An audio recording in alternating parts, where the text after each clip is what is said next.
7,000 ہے, 6,000 ہے, 5,000 ہے. تیرا خرچہ 25,000 میں نہیں چلتا, تیرا خرچہ 50,000 میں نہیں چلتا, اور تو اماموں کی تنخواہوں میں کوئی اضافہ کرنے کے لیے تیار نہیں ہے. ٹرسٹیوں اور صدروں, متولیوں, سیکریٹریوں, کان کھول کر سن لو, قیامت میں سب سے سخت عذاب تمہارے اوپر ہوگا اور تمہارا ہی حساب و کتاب بہت سختی کے ساتھ لیا جائے گا. تمہاری زندگی تمہارا جو ہے بہت سختی کے ساتھ تمہارا حساب و کتاب ہوگا, کیونکہ تم نے اماموں کے گلے دبا کر رکھے ہیں. تمہارا امام مسجد میں ہے, تو رات کے 12 بجے بلائے تو تیرا امام آتا ہے. اگر تو بچے کے کان میں اذان پڑھوائے تو تیرا امام آتا ہے. اگر تو تیل پڑنے کے لیے کہے تو تیرا امام آتا ہے. تمہارے امام اور تمہارے امام تمہارے گھروں کی ساری چیزیں دیکھ بھال بھی کر رہے ہیں, بچوں کو بھی, اور نمازیں اذانیں بھی پڑھ رہے ہیں, اور ان کی تنخواہ 3,000 سے 4,000 لیتا ہے. ذرا خبردار ہو جا, امام سے جو ہے محبتیں کرو, اور وہ جو شاعروں اور جو تمام لوگوں کو جو تم پیسہ دے رہے ہو اس پیسے کو دینا بند کرو, اماموں کی تنخواہوں میں اضافہ کرو, اور جلسے کرنے کے لیے فری کے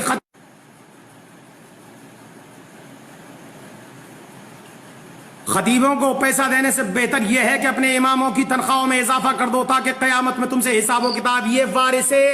یہ وارث نبی ہیں, وارث نبی, انہوں نے نبی کے مصلے کو سنبھال رکھا ہے. یہ مصلے جو ہے نبی کے مصلے پر بیٹھے ہوئے ہیں, انہوں نے مسجدوں کو سنبھال رکھا ہے, دین کے کام کو کر رکھا ہے. اگر یہ حافظ قرآن اور یہ تمہاری مسجدوں کے امام نہ ہوتے تو تیری مسجد میں اذان کون پڑھتا, تیری مسجد میں لائٹیں کون جلاتا, تیری مسجد میں جو ہے روشنی کون کرتا, یہ سارے کام و کاج کون کرتا؟ مجھے ذرا بتا, تیرا جنازہ کون پڑھاتا, تیرے بچے کو بسم اللہ خانی کون کراتا, اور یہ تیری فاتحہ خانی کون کرتا, تیرے لیے قرآن کون پڑھتا؟ ذرا بتا, اندازہ لگا اور سوچ. اماموں کا گلا گھونٹنے سے بہتر یہ ہے سائیکل امام خرید لے تو تم کفے افسوس ہاتھ ملتے ہو, اور جو پوری دنیا کے لوگوں تم ایئر کنڈیشن میں رہتے ہو تو امام بیچارہ کچھ نہیں کہتا. تم جو ہے تمام بڑے بڑے کمرے اور کوٹھیاں اور بنگلے خریدتے ہو, تم سے امام کچھ نہیں کہتا, اور مگر تم جب کوئی امام چھوٹی سی جھگی اور جھونپڑی خرید لیتا ہے تو فجیدہ کرنا شروع کر دیتے ہو.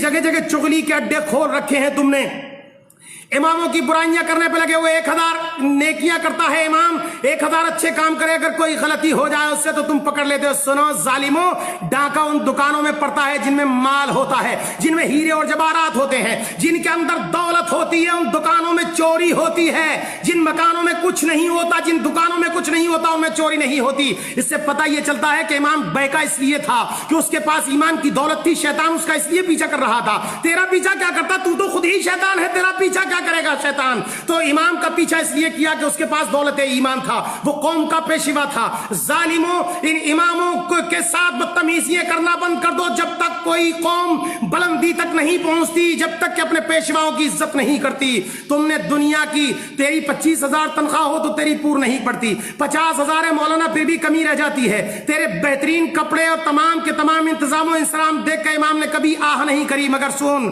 امام عطر لگا لے تو تجھے پریشانی ہوتی ہے, امام اچھا کپڑا پہن لے تو تجھے پریشانی ہوتی ہے, امام شیروانی سلوا لے تو تجھے پریشان ہوتی ہے, امام سائیکل پر چلا جائے تو تجھے پریشان ہوتی ہے, تو فلائٹوں میں گھومے, امام سائیکل پر گھومتا ہے. ظالموں, تو تمہیں تکلیف ہو جاتی ہے. اپنے اماموں کے پیچھے نہ پڑو. قیامت میں جب مصطفیٰ پیارے پوچھیں گے کہ میں نے اپنی ملکیت اور میراث کا ان کو پیشوا بنا کر کے تمہارے بیچ میں بھیجا تھا, جنہوں نے تمہارے بچوں کو قرآن پڑھایا, جنہوں نے تمہارے لیے قرآن خوانی پڑھی, جنہوں نے تمہارے لیے جو تلاوت کلام اللہ کیا, جنہوں نے تمہارے بزرگوں کے لیے ایصال ثواب کیا, جس نے تیرا 40واں 10واں پڑھا, جس نے تیری فاتحہ خوانی کری, ان اماموں کے تم ہاتھ دھو کر پیچھے پڑ گئے تھے. سن لو ٹرسٹیوں, ظالموں, سن لو تمام کمیٹیوں کے لوگوں, سن لو, تمہاری زندگی میں انقلاب پیدا نہیں ہو سکتا.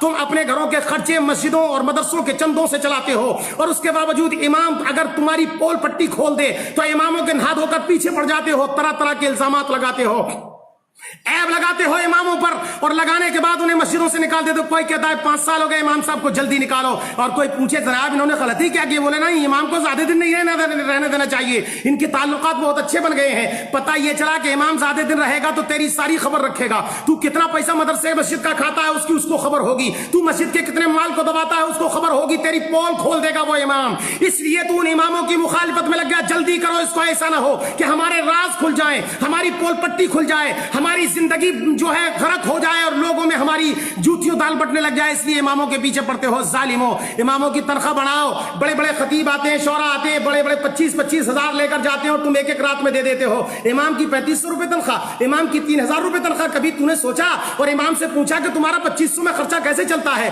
تمہارا جو ہے 3000 میں خرچہ کیسے چلتا ہے، تم اتنے بڑے کام کو کیسے کرتے ہو؟ تو نے کبھی نہیں پوچھا، امام سے آ کر ایک مرتبہ بھی نہیں پوچھتا کہ تیرے بچوں کو کپڑے بنے کہ نہیں بنے ہیں، تیرے بچے کی بیماری کے لیے کوئی علاج کا انتظام و انتظام ہے کہ نہیں ہے۔ امام بخار میں پڑا رہے کمرے میں، ایک بھی مقتدی آ کر نہیں دیکھتا، ایک بھی جو ہے مدرس پڑا رہے اسے آ کر کے نہیں دیکھتا۔ ظالموں، تم پر لازم ہے کہ تم اپنے اماموں کی خبر کرو، اور یہ تم پر کورونا وائرس کا جو عذاب آیا ہوا ہے سن لو، یہ صرف اور صرف تمہاری بدتمیزیوں اور اپنے پیشواؤں کی جو کے اوپر جو ہے ظلم و ستم کرنے کی وجہ سے آ رہا ہے۔